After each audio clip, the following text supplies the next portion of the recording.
Hi, I'm Frida. I'm running the Gemeinschaft. Tonight we're speaking with Alicia Kennedy. Hi, Alicia. Maybe you can wave real quick so everyone knows who you are. And Alicia is a writer. She has a weekly newsletter that I strongly suggest you add yourself to that newsletter right now. Because it's about basically everything that you want to know. It's about culture, politics, media, but I really love it because it's very accessible and it's fun. The latest one was on chocolate, so I mean, duh, you need to sign up for it. Alicia also runs a podcast, which is Meatless, which is talking about the culture of meat consumption, which is also super cool. And you write freelance for a lot of different magazines, newspapers. You can all check that out on her website if you want to read more. Yeah, I'm really excited that you're here. Before we start, there's a few things that you guys as participants need to know. So we have a chat function here on the right side, and we strongly suggest that you use it and you can introduce yourself here. If you want to ask a question later, you can do that over the chat, although we would really like if you ask directly to have a conversation. But also if you want to talk directly to another participant, that's possible there. And then, yeah, later Alicia will give us short input and give us a little bit of an overview of her work so far. And then we will just go into an open question. So I'm very excited about that. And I will give directly the microphone to Alicia. Thanks for being here. Thank you so much for having me. So the talk that I am giving is called The Potential of Catastrophe. The only war that matters is the war against the imagination. All other wars are subsumed by it, wrote the poet Diane de Prima in Rant. This is the war that I'm going to be talking about today. I am more pessimistic now about the state of the world than I was when I came up with the topic of this talk a few months ago. Just a few months ago, it seemed like real change could be on the horizon. People were out in the streets protesting. The spread of COVID-19 among workers in agriculture and meat processing was big news. All the ways in which capitalism fails to keep people safe and well in a crisis were clear. But now things feel like they're returning to a normal, with the terror of the pandemic and police violence being scrubbed away. This time of outrage and clarity could be an anomaly. Humans under capitalism have only a short attention span for disaster, for calamity, for caring. They must get back to making money for survival. That's the whole point of this talk, though, I remember. I believe it's the role of the food writer to force readers to continually recognize the realities of the food system and those who labor in it. If we repeat the stories, don't let the rage drift away quietly, and don't allow ourselves to be pacified by looser restrictions and lower numbers of infected, we can change the cultural consciousness permanently. It's an optimistic perspective, and I'm not usually optimistic, but this is a desperate moment, and there is potential in catastrophe. In A Paradise Built in Hell, the extraordinary communities that arise in disaster, Rebecca Solnit writes, in the wake of an earthquake, a bombing, or a major storm, most people are altruistic, urgently engaged in caring for themselves and those around them, strangers and neighbors, as well as friends and loved ones. Has the pandemic shown this to be true? In being a long-term disaster that affects everyone, it seems to have set off a different pattern of behavior. There are anti-maskers, there are those who don't mind sitting in a restaurant and speaking to their server without a mask, knowing full well they could be asymptomatic and are putting a stranger at risk. There are police in New York City removing community advocates who are giving out masks and hand sanitizer to people waiting in long lines to vote. Mainstream food media believes the altruistic engagement will win out. It's obvious in the coverage that remains upbeat, that rarely, if ever, engages with the reality of what food workers are facing from the field to the bar, or with the role that some food production has had in the emergence of this pandemic, and how in the future eating habits and food ways will have to change if we'd like to keep this from happening again. There is an air of serving an impermanent duty when writers engage with the rough realities, a suggestion that soon enough, pleasure will be our only concern again. The hour here being confined to the bourgeois, mainly white gaze of prestige publications. There are inklings of hope, though. I see some outlets embrace catastrophe as a means of narrative storytelling without overwhelming the reader with pessimism, but rather knowledge. Vittles, a newsletter out of London, has told the stories of how the pandemic has affected foodways and the loss of restaurants. Civil Eats engages with climate and worker reality while also questioning the effectiveness of various charitable missions that have cropped up. Criticism can exist simultaneously with celebration. I believe this is how we must engage with catastrophe. My exhaustion comes from dealing with a mediocre government amidst yet another emergency, says the artist Nidia Pastrana Santiago in an interview with the Caribbean Cultural Institute. In Puerto Rico, the level of frustration has been unbearable for many years. I'm extremely tired of imagining new futures that get smashed down by a hollow performance of politics and injustice. She says, I am from New York, but I have lived in San Juan, Puerto Rico for over a year. During this time, there were historic protests against corruption in the right-wing local government. There have been earthquakes causing destruction in the south of the island, 2 which were so strong that they woke me up in my bed in the north. There have been the disappearances and murders of women, cis and trans. There has been a pandemic leading to the enactment of a curfew for now over 7 months. Cops with assault rifles guard the entrance to Old San Juan, where I live, in the evening. There have been protests for Black Lives Matter, and on the less consequential side, the power goes out on occasion and the water sometimes ceases to flow from the tap for no clear reason. It is within this political and cultural context of a colony of the United States empire that has endured catastrophe after catastrophe in closer and closer succession that I have been considering the current global catastrophe of the pandemic. As Pastrana Santiago said, how do you imagine new futures when they continually are destroyed by seemingly unbeatable systems of power? The ousting of Governor Ricardo Rossello in 2019 through relentless protests and a general strike only led to the governorship of his party companion Wanda Vasquez, who has pushed through conservative changes to the civil code, done nothing in response to the femicides, and has provided no safety net to workers and small businesses suffering at the hand of this virus and her regulations. There was a vision, there was pressure, and work by protesters, which resulted in what? More of the same. How can we, working within the global food system, whether as farmers or cooks, activists or writers, make sure that we imagine a future that is sustainable on ecological, societal, cultural, and imaginary levels? How do we use our voices and our hands to pursue political change that will last? So much is becoming clear in this moment regarding labor and the environment. How do we make sure it remains visible? In this, I believe narrative is more powerful than we can imagine. I have always been thinking about catastrophe. Long before there was a global pandemic or a fascist president of the United States, I was worried and assuming the worst. The song Beds Are Burning by Midnight Oil about reparations for the Aborigines whose land had been colonized by Australia was a hit when I was a small child, and I spent my youth wondering, how can we sleep while our beds are burning? Meaning, how can we go on living like everything is okay while people everywhere are suffering? In my own life, this obsession with everything that is going wrong has taken many forms, and the most deeply rooted is in how and what we eat, as well as the ways in which I engage with the global food system. Many would call this an individualist, consumerist approach. That is a way of minimizing the significance of how we all eat. According to a 2019 UN report, the food system overall, including farming and grazing, transportation, packaging, and feed production, produces 37% of greenhouse gas emissions. This needs to be dealt with on the policy level, but in the meantime, shouldn't it be discussed on the narrative level in a way that expands our cultural imaginations, that imagines futures we can pursue? People will ignore or forget with that which is unsettling or upsetting. The stories must be told relentlessly. Alyssa Gabbert writes in her book on disasters, The Unreality of Memory and Other Essays, my research into past disasters, the plagues and almost nuclear wars was often oddly comforting. We're still here after all. But I can only take so much comfort in the past. This point in history does feel different, like we're nearing an event horizon. How many times can history repeat itself? How many indeed? As Solnit showed in A Paradise Built in Hell, reactions to past disaster can provide points of optimism.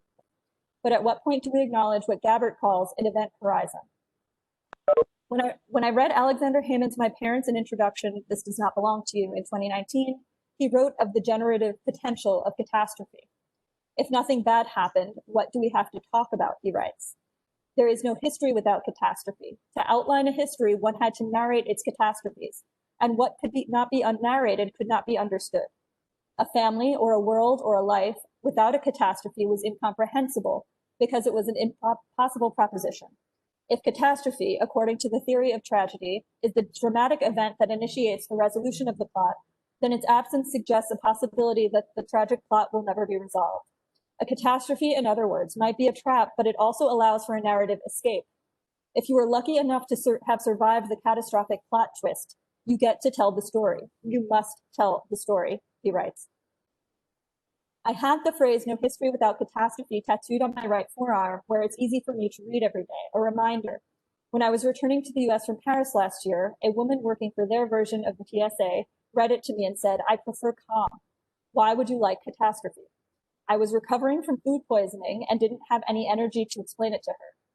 When the pandemic hit, I thought about her. Does she understand now that nothing changes without destruction?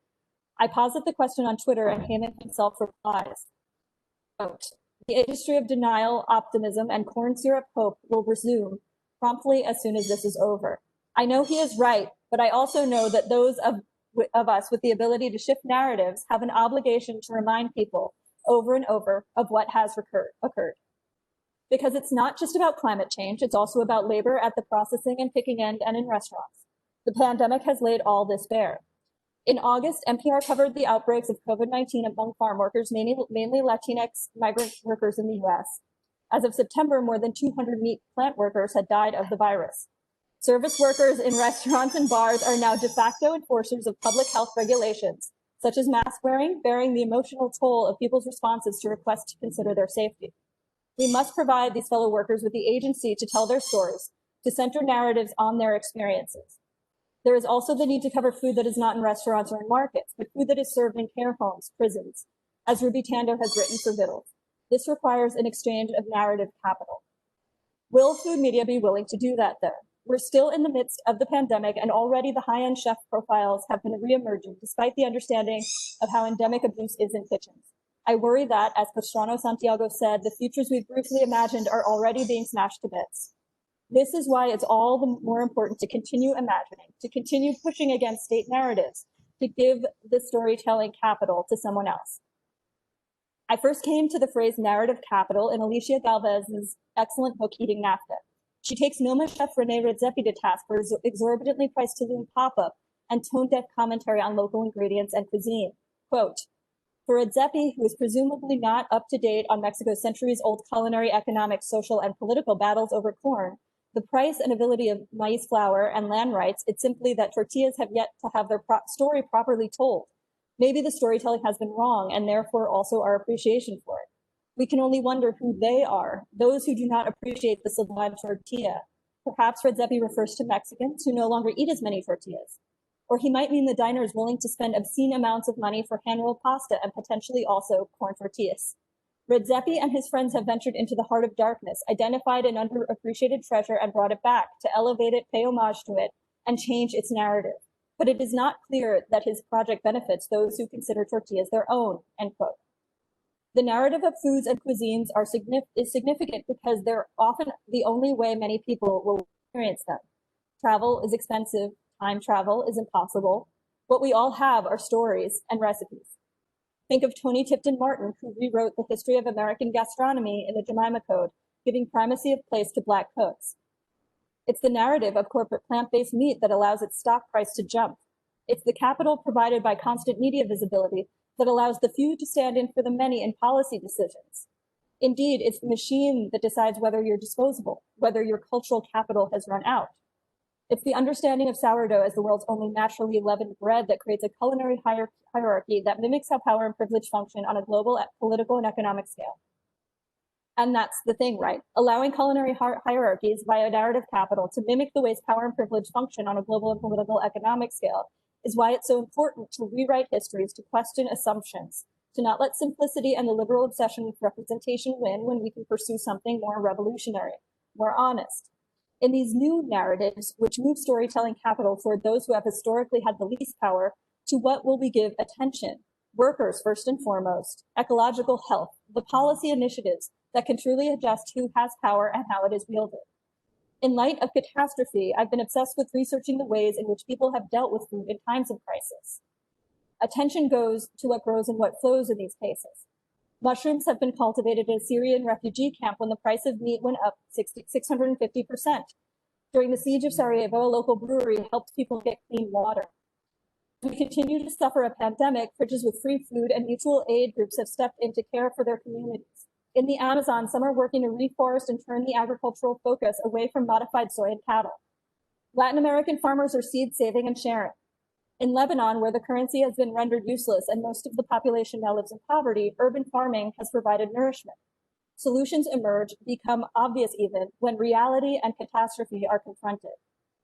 Historic catastrophe, historic crisis provide a means to understand what we are experiencing today, but that doesn't mean they provide answers. The answers to unique crises require dealing with reality without believing someone else will invent the right tools to stave off the inevitable.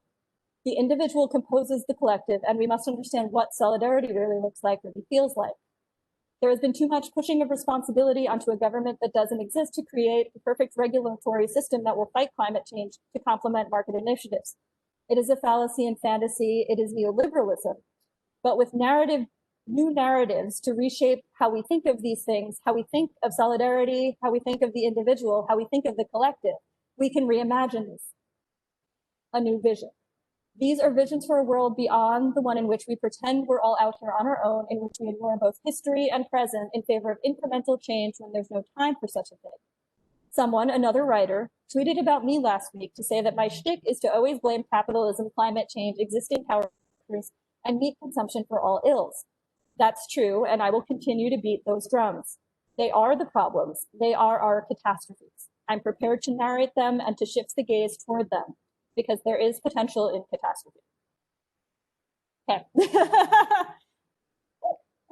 Well, thanks. That was a good taste of your writing. Yeah, thank you so much. Yeah, you how do you call this? Like focused on a few topics that you're talking about.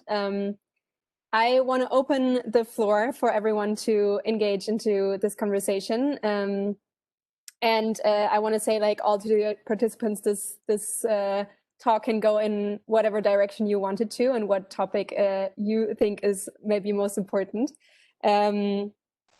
But for me, I'm interested in also, you started this in also talking about, real quick, because you started this when the pandemic started, more or less, right?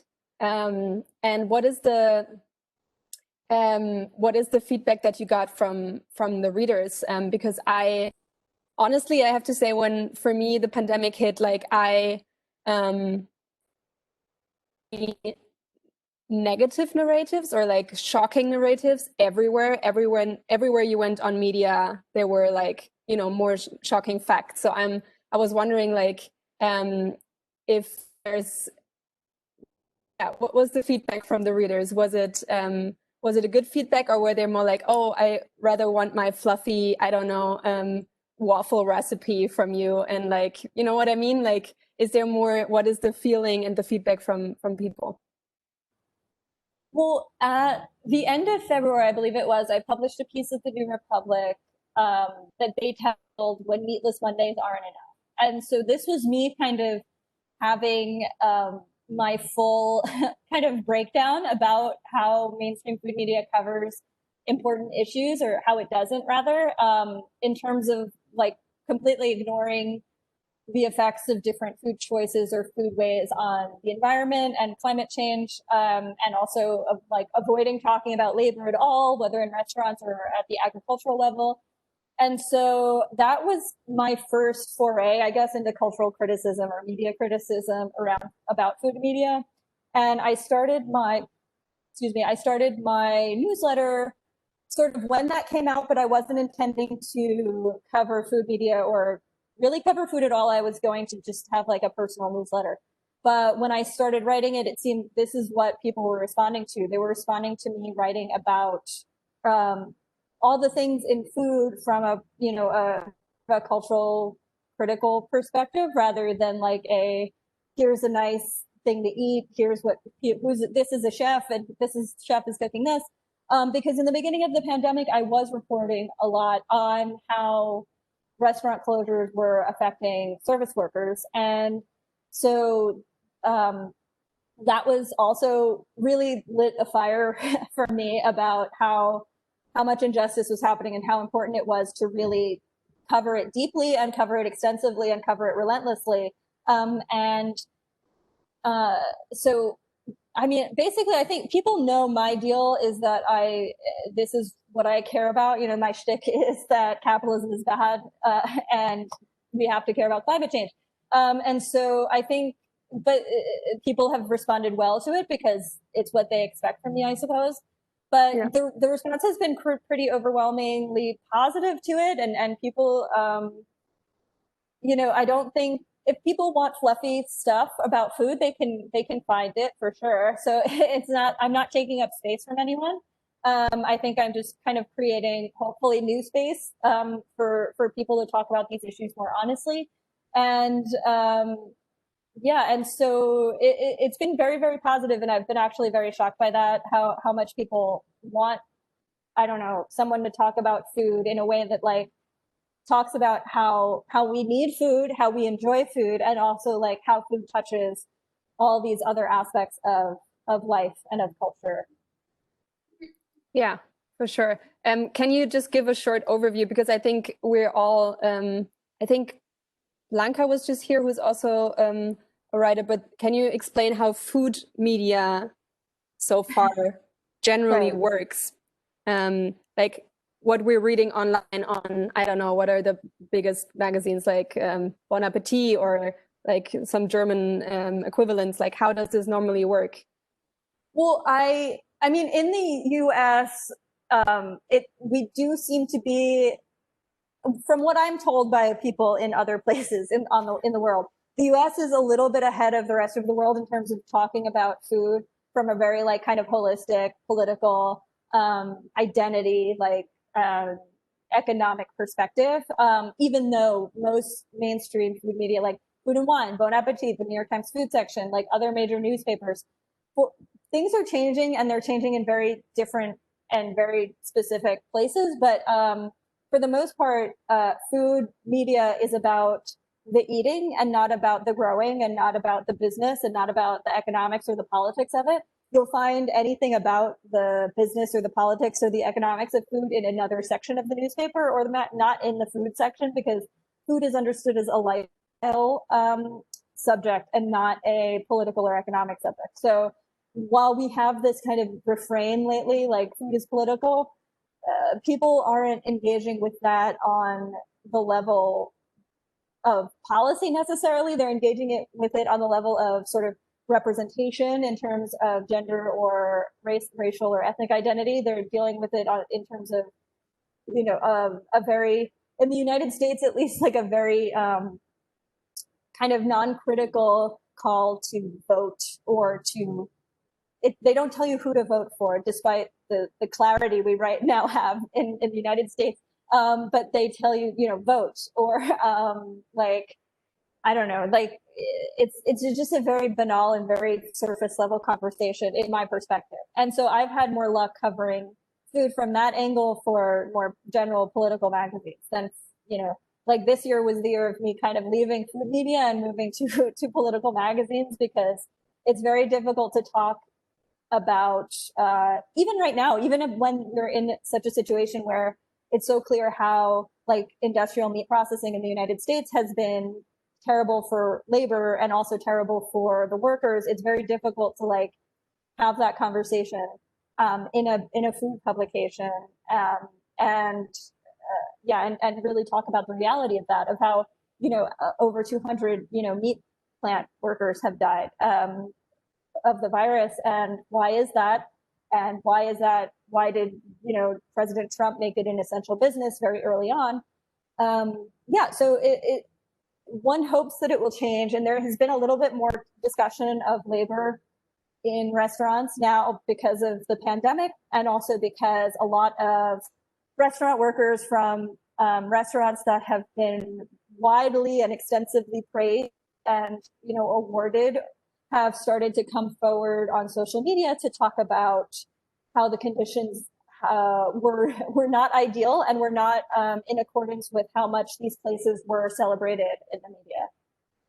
Yeah, there's a few examples of that. Maybe we can touch on that later. I want to give the participants a way of also asking. Maybe Carla, if you want to start asking your questions because you were the first one.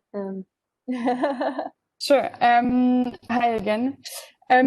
So you talked about catastrophes as, I'm going to read my notes because I wrote it down, a traumatic event that generates the resolution of the plot. Yes. And that's, is that right? Yes.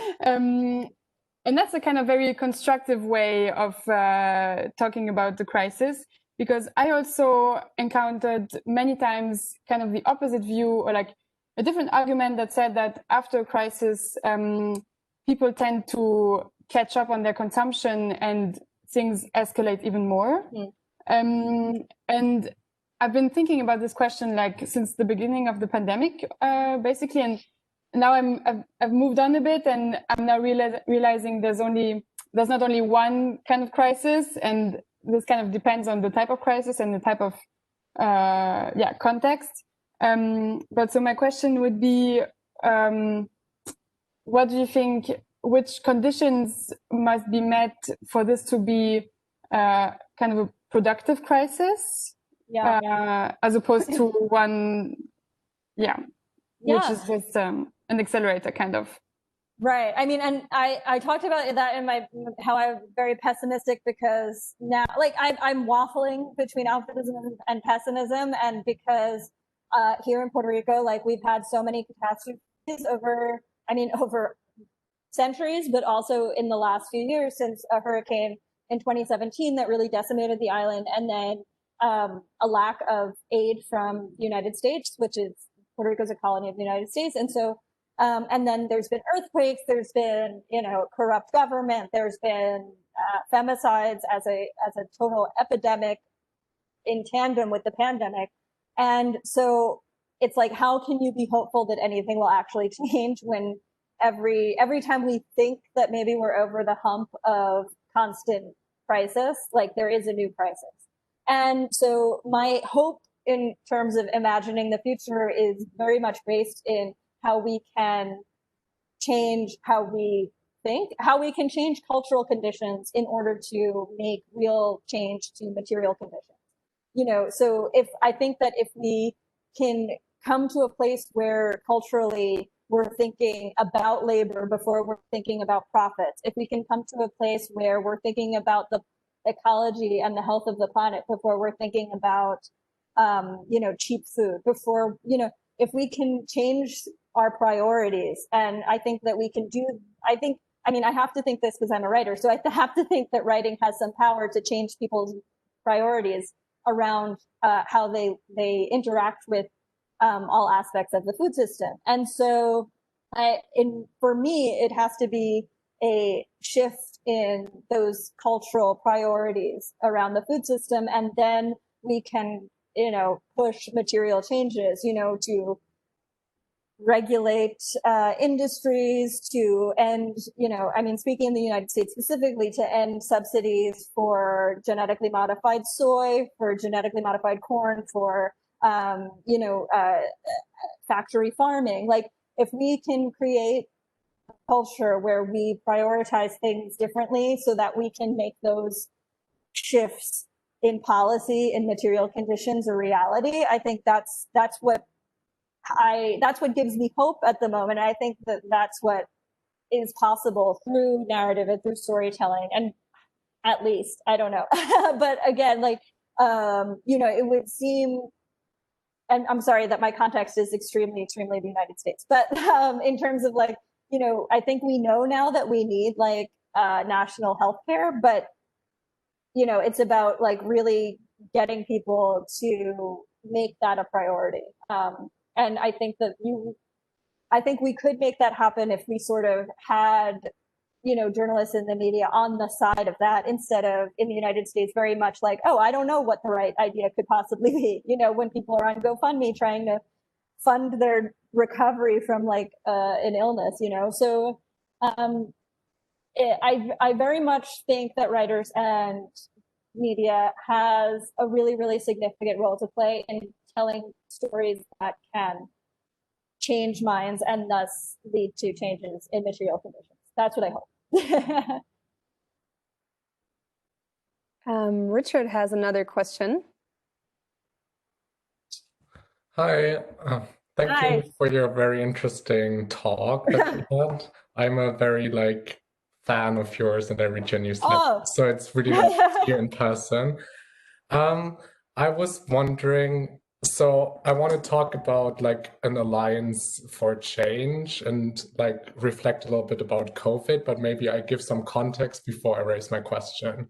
Sure. So I had the impression that during the COVID crisis, we have seen what you said, a chance for a paradigm shift in how we see our food system and how we consume food. So in Germany, we have seen this problem about scarcity and shortage of certain products, and also this feeling of not having control over what we consume, questions of self-sufficiency of the food system. And we've also seen some discussion about workers' rights and farm workers and so on, which have generated a little debate about the international kind of character of our food system, and has led to questions about if this is what we want, or if we should be more self-sufficient, be more on the local level. And I had the impression that there was a moment during the crisis where people were discussing these issues, but it was also mostly led by elite, I would say, people that are well off enough, and kind of, there was a feeling that we need to improve workers' rights and that we need to be more self-sufficient. So I'm wondering how we can make sure that this movement can be sustained. And in this respect, what you said, what you offer, it's food writers and people pushing for a change and sustaining this kind of movement. But what I'm wondering is how can we build alliances that make sure that we include, first of all, minorities, that we don't make this movement something which is led by an elite, which dictates how we envision the food system, and also that takes people of lower socioeconomic contexts along as well in this struggle. So how do we make sure that we sustain the movement, first of all, and secondly, that it's not a movement that imposes a system which suppresses minorities or what other socioeconomic groups do not want, kind of? How do we make sure that this can happen? Thank you. Well, difficult thank question, you. I know. That is a huge question. But I think it's about continuing to talk about it, continuing to make it a priority, continuing to engage with how we interact with the food system in our lives. But also, in the US at least, we always say that when you're involved in food justice movements, it's always follow the lead that's already there, and follow the indigenous or the immigrant worker who's closest to, the labor and understands the land more. I mean, in the United States, we've disenfranchised indigenous and Black people from ownership of the land. And so a lot of the food justice movement is about trying to restore that and restore that relationship. And yeah, I think we always, in food justice conversations, it's always about following the person who has the least power in the situation, and not, I think the way that you can never keep well-off people from talking about how much they are correct about how something should go. We experience that here in Puerto Rico all the time, where people move here and then they're like, oh, this should be like this and this should be like this. And it's like, if you just got here, how are you saying that? And I have nothing to say about, I've just moved here. So, but I think that, having that as the model, and as a person who is, either white or well off or has, any type of privilege in a situation, if you see someone else of privilege who is trying to take command of a situation when you're trying to organize for some sort of movement or some sort of alliance, tell them. I think that so much of the time we act as though that is sort of like, that it's not a source of gossip. It's like, it's a reason to tell someone that they shouldn't be taking the mic at that moment, or that their perspective should be considering X, Y, and Z, et cetera, et cetera. So I think that, and I think again, it's about, I mean, from my as a writer, like all I have is, can we talk about, how we talk about these things. It's how we talk about food justice. It's who we center. It's who we provide narrative and cultural capital to talk about these things. Because so much of the time, there is this conversation about, food, and it's always framed as, oh, concerns about local food and, good food, that's just for people of privilege, people with money. That's not for poor people. That's not, and it's like, well, how about we create a more equitable system in which everyone has access to these things?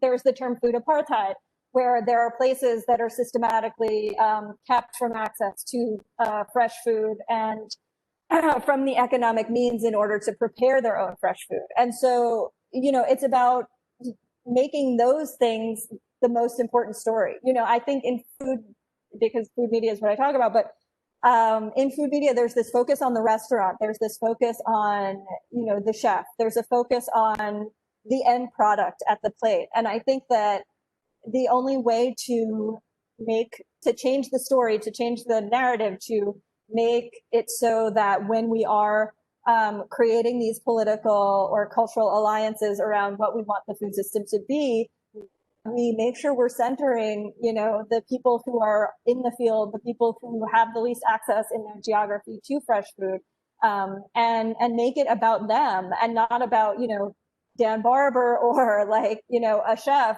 leading the way. Like, it's about, and I think that or Jose Andres even, I think that in the food media, we let these people kind of own the narrative around all these topics, around food, around food security, around food sovereignty, around food apartheid, and we should be centering the people who are working on the ground. We should be centering, even in talking about restaurants, like we should be centering the labor and not the chef. This is all stuff I've written about, so I'm just plagiarizing myself in my own brain. But it's the idea of just letting other people command the stage when we talk about food, and when we're working one-on-one or in groups, it's always to be like, okay, how is this going to work for someone who is in is miles away from the nearest supermarket, who is like, does not have, the time, is working 2 jobs, et cetera, to like, it's about, I mean, and that's what I mean when I say we have to shift the cultural condition away.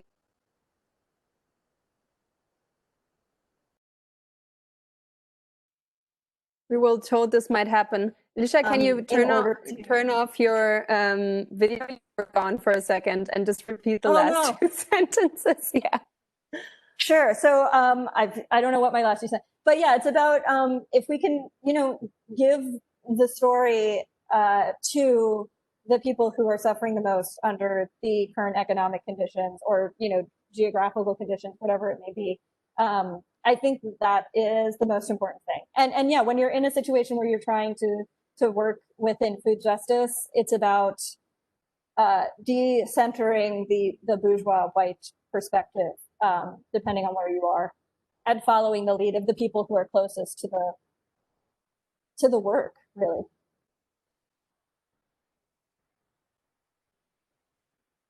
Is there any other questions? Otherwise, I would add something to that, if I may. Because I think, Please. You were writing also a piece on the death of the chef and on this like ego or on this like one person, right? Like it's always mostly a white older man, let's say often.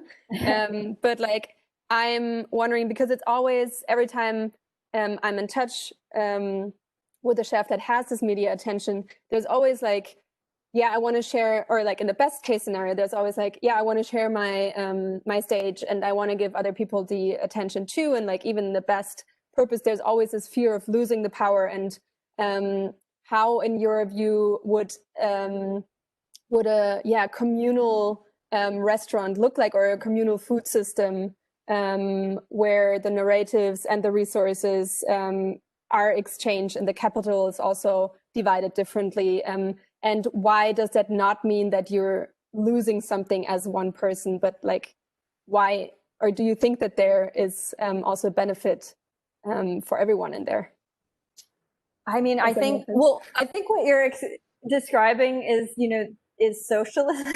And so like if we, yeah, like, right. So like if we did everything where people weren't fighting constantly as individuals for, attention, for actual money, it's all about this, who has cultural capital, who has actual capital, it's this constant fight on this individual level. Like if we weren't fighting constantly for our own survival, of which attention is part of that, because attention is such an important thing in terms of how much money you have, because obviously it increases your ability to raise money, whether that's from investors or whether that's in some other situation. And so to convince people like chefs the chefs who have gotten so much attention, to convince them that they should share the spotlight would have to be to change like the entire structure of how access to capital works, and so I do think it's wild and I've because I focus on like vegan food and vegan cooking and chefs, I have encountered in my work so many more people in food who have sort of an anarchist perspective in terms of sharing access to everything, and so I have seen what it can look like even under a capitalist system when a chef is willing to make not just their food accessible, but their person acceptable, and spread attention in a way to other people who work in their field, and so, but then there are people, bigger chefs. I'm going to talk about Jose Andres again, but someone who has gotten so much attention from doing charity and has also in his own life as a restaurateur in Washington, D.C., actively worked to keep the federal minimum wage for service workers at $2.13. And so, it's about the media telling a story that's accurate about people that are getting all this attention. If you're going to give someone so much attention for being a wonderful, charitable philanthropist, it's also worthwhile to interrogate how they've acted as a business owner as well. And so I think it's a problem of the food media not being investigative enough, not having the resources to be investigative enough. It's also, of course, a problem of an entire economic system that is built around attention. And so when attention is, part of your worth as a worker, as a human being, then of course you're going to monopolize it. And so in the system that we currently have, where these things aren't being investigated, where people are not going to give up the spotlight unless they're forced to, we have to depend on people just being good people. And I don't think that in the current system we can really rely on that. Yeah. Also, Richard has a follow-up question on it. Oh, I'm reading. Yes. What I was wondering, like now we've discussed a little bit about how to value like minorities and other kind of people in the food system, and like embracing like local foods and other traditions and embedding them in our system. And I was wondering how we can avoid like the current trends that we see like in food media and maybe also gastronomy, that like, I don't know, again, like the white and wealthy elites kind of fetishize like novelties in the food system, and also don't take people that we want to include in the food system as, like, I don't know, as the special ones and the diverse ones, and they put them up and they think that this is enough. You have like the special chef that is focusing on local foods with a diverse background, and these are like the headpieces that they put there, and they're like, okay, that's our diversity leader in the system, and that's enough. And now the white people can continue as before, exploiting like the local knowledge and the stuff, putting like nice Instagram posts, I don't know, hashtag the stew, Alison Roman or something, Bon appetit, and pretending like, okay, we're diverse, we use local knowledge, and we feel good about it, and showcase ourselves as like, I don't know, as like the white people who pay attention to problems in the world, kind of. How do we avoid this and create like a genuine system in which we hear like diverse people? Well, I think that it's also a problem of, you know, if you're going to do this quote unquote cultural shift around who gets to have a seat at the table and who gets to be represented, without matching it with changes in the material conditions of the person who is getting that seat at the table. I mean, we saw that with Bon Appetit over the summer, where, you know, Sola, who was in the kitchen, in the test kitchen all the time, but was never, and fixing other people's work, but never getting paid for it. And it was because she was, you know, a brown woman in the kitchen there. And so you can't have this liberal approach to representation where you say, okay, we're going to put these people at the table and then not match them with both the support culturally in terms of doing the work they actually want to do, in not being pigeonholed to represent the cuisine of their people, quote unquote, and to, you know, give them the money that matches the white people, that matches the pay of the white people who are, you know, they're going to probably get bigger book deals, and they're probably going to get all this other stuff as well, because this is how, you know, privilege functions. And so, I mean, to avoid cultural appropriation, that's just a matter of education around, you know, how to approach cooking outside of your own background. And often, again, that question comes down to, are you profiting off the money, off the cuisine of someone else, of a culture that you don't belong to? And if you are doing that, like, how are you really being respectful and giving back to that culture? And so, yeah, it's all a mess of these unmatched ideals, you know, where people will say, oh, I want to see more food from this and that cuisine, and I want to see more Black and brown people at the table making decisions and making editorial decisions, and then not providing the support that they need. And you know, there's so much in media, and especially in like the headquarters of media in New York, there is just so much entrenched. I mean, you could read the New York Times put out a piece on Condé Nast, which owns Bon Appetit, this weekend, just about how anti-Blackness and racism function in that system, because that system is built upon, you know, low pay so that only wealthy people can take the jobs. It's built upon, you know, a very white, thin ideal of a person, and it's built on, you know, elite education in Ivy League schools. And so, yeah, I mean, I constantly struggle with this because I don't think that prestige media can necessarily be fixed, which is why I look so much toward independent media to kind of be the change in terms of how we talk about food and the food system.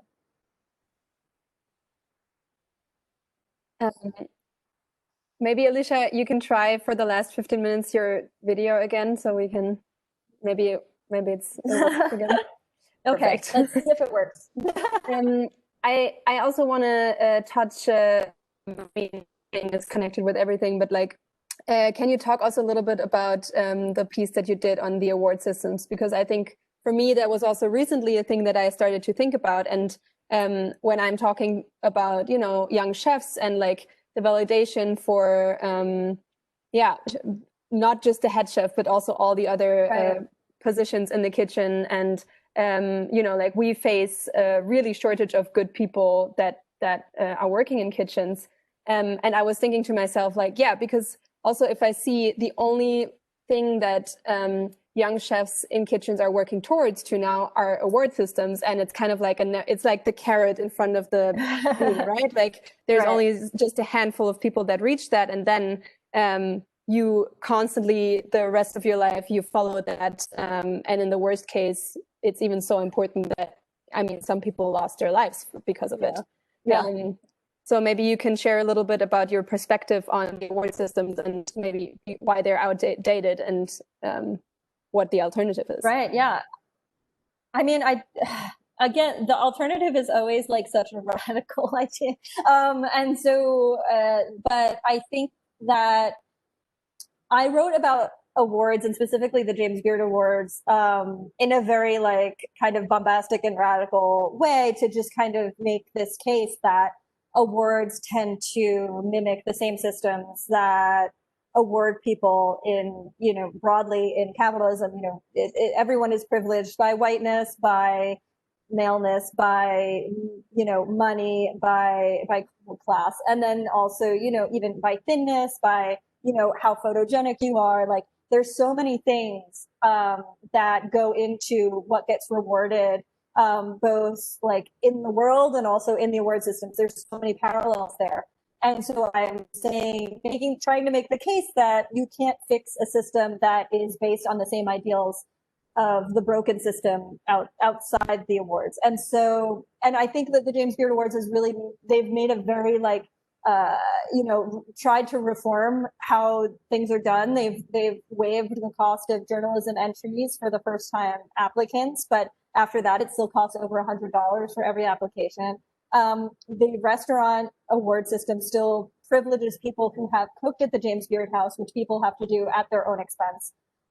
It still gives awards to just the chef rather than to the restaurant as a whole, and to thus recognize everyone who has worked in that restaurant and put everyone of all their work, of course, makes it onto the plate and makes it into the experience. And so, and also the judging process is extremely opaque, which I can speak about from experience because I was a journalism judge this year, and I produced a James Beard House dinner in 2018. And so I've had experience on both sides, the chef side and the journalism side.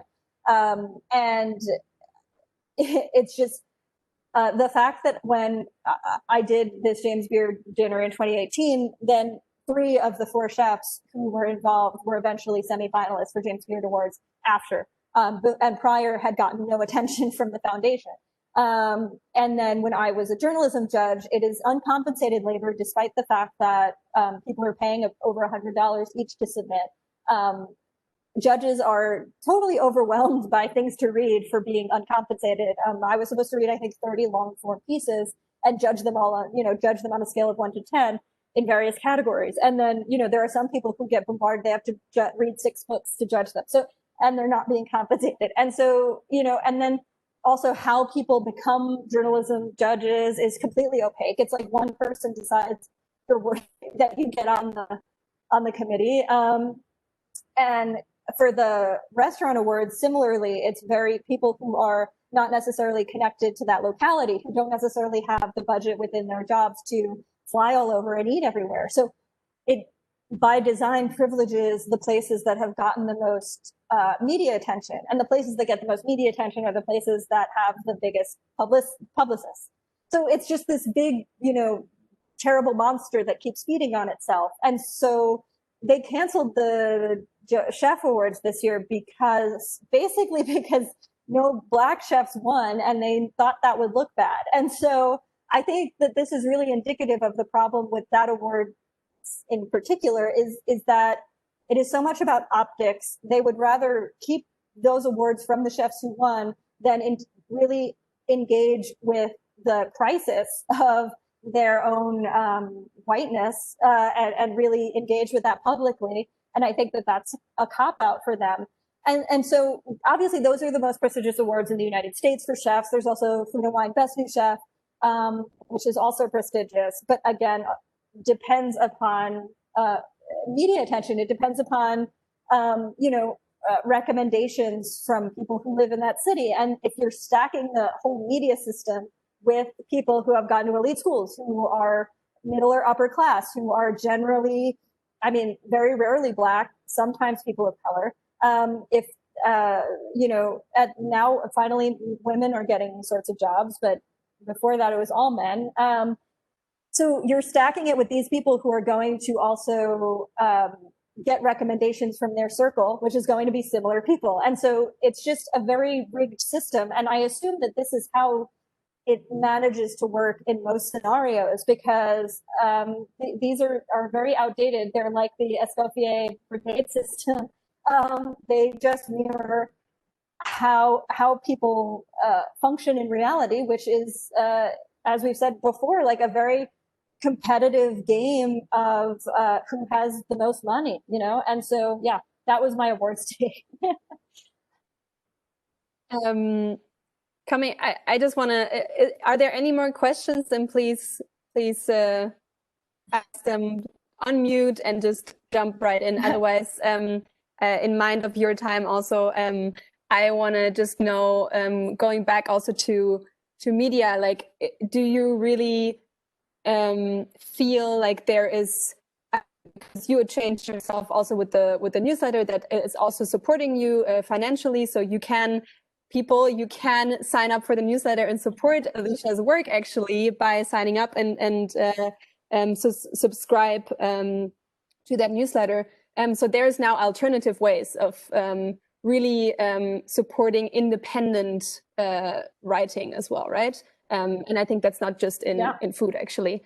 So that's great. There's also some other movements, for example, at Bon Appetit, where there's big structures that are changing because they had to. And it's a question if they just do it for, the looks, or if that's really a deep change, and like actually maybe a good example for other media to change. How do you feel about that situation? Well, I'm hopeful that it'll change. Dawn Davis has a wonderful reputation. She's the new editor-in-chief of Bon Appetit, and I think people are changing. I think, for me to kind of be ranting all the time in my newsletter and to have people who have, stable staff positions be engaged with what I'm saying, which is, sort of a, cultural critique of how all this stuff fits together. I think that means, people are aware, and people are going to adjust how they talk about things. And I have a lot of hope for how Bon Appetit has switched up who is in the test kitchen now. I know that they have a vegan chef in Connecticut, which is super exciting. And so I hope it continues to change, and that media attempts to reflect, food media especially, attempts to reflect the world as it exists and not the world as it wishes it to be, and how and I really do have a lot of hope that people will start to consider restaurant labor more. There was a recent kind of deeply reported piece on Mission Chinese food in New York, which talked to, it's amazing, and it's very deep, and it's very damning of the people who were in charge at that restaurant, but who were outwardly, I hope it's a lesson that media took at face value these chefs' word that they were great in the kitchen, that they were changing kitchen culture, that they were making it, queer friendly and, open to everybody. And they were changing the toxic kitchen. And media took those chefs' word for it for years. Even in 2017, there were clues that it wasn't the case at that specific restaurant. And I just hope that there is less anointing of chefs and restaurants before the whole story is known in the future. And I hope that food writers start to make friends with bartenders and servers and line cooks so that they really know the full story of what is happening in places. And it's, so I hope that changes. That's maybe the number one thing I have, the hope for, actually, because it's, that's a good point, because I feel like also every time I'm meeting someone who writes about food or is like also is a critic for a award system or something, they only know the owner, right. never talk to the team. That I just realized that when you just said it, like it's yeah. And I mean, I've been guilty of that myself in the past, and so yeah, I hope that that changes. I know it's changed for myself. I know that I mean, I was already not that interested anymore in writing about restaurants, because writing about restaurants requires writing about ownership, requires writing about the chef, and like really deeply understanding that when I do that, I don't know the whole story. And now that's so obvious that hopefully it becomes part of reporting to talk to the staff. Yeah. So as a last and ending question, also, Richard also asked something similar, like how can we best support your work and other food writers? How can you identify independent food writing or writing in general? Sorry. Benny, go. Sorry. He was out on a walk, but now he came back. It. It's like, let's go out now. It's 8:30. You said you were done at 8:30. Sorry. So how can you identify also independent food writing or writing in general? How can you support it? And do you have any other recommendations that we need to dig into to like look outside of our normal information bubble? Yeah, no, I mean, I love, as I mentioned like multiple times in my talk, Vittles is a great newsletter out of London. Whetstone is an amazing magazine out of California. What else? I mean, Civil Eats is wonderful. Foodprint is great for food system and political news. And I mean, there's so many great newsletters, and so many are free, like completely free too. I can share a list. We will create also a list for all the participants afterwards. Sure. Yeah. So happy to collect everything and then share it with everyone. Oh, perfect. Yeah, no, I'm trying to think of good. Oh, For the Culture is coming out, and that's amazing. If you follow Clancy Miller, that's going to be a food magazine about and by Black women.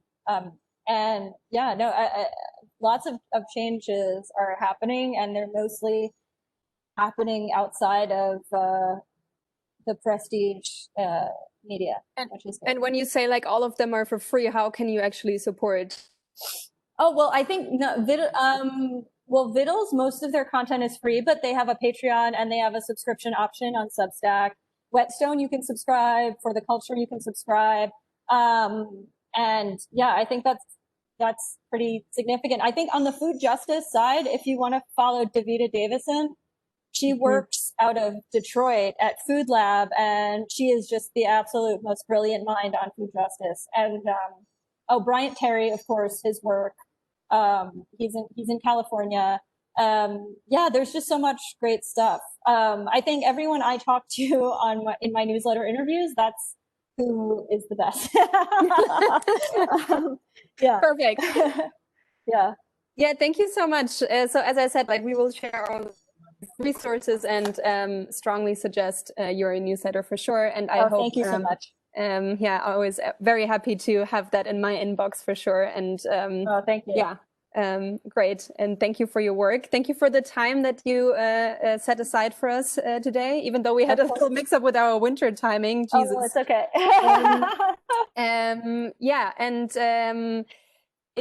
for the next talk, we will meet again tomorrow at 7 o'clock. Oh God, at 7 o'clock.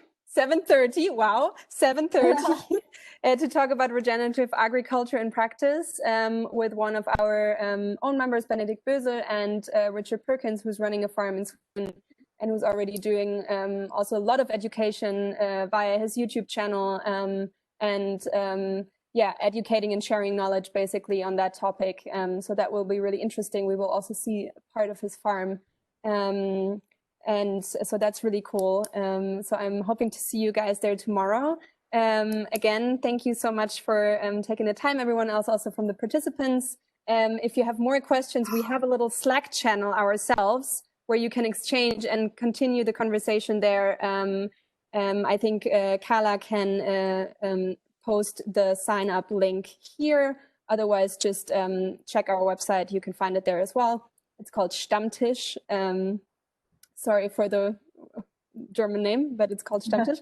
Yeah, hope to see you guys there, and looking forward to continue the conversation on this. I think it's a never-ending story. Like you said, Alicia, there's like not one answer, but we need to continue the conversation and dig deeper. So yes, also the intro essay, Leah, we will share that with everyone. Okay, so have a good day or evening. Thank you everyone for being here. And Thank see you soon. guys. Bye. Thank you. Bye. Thanks.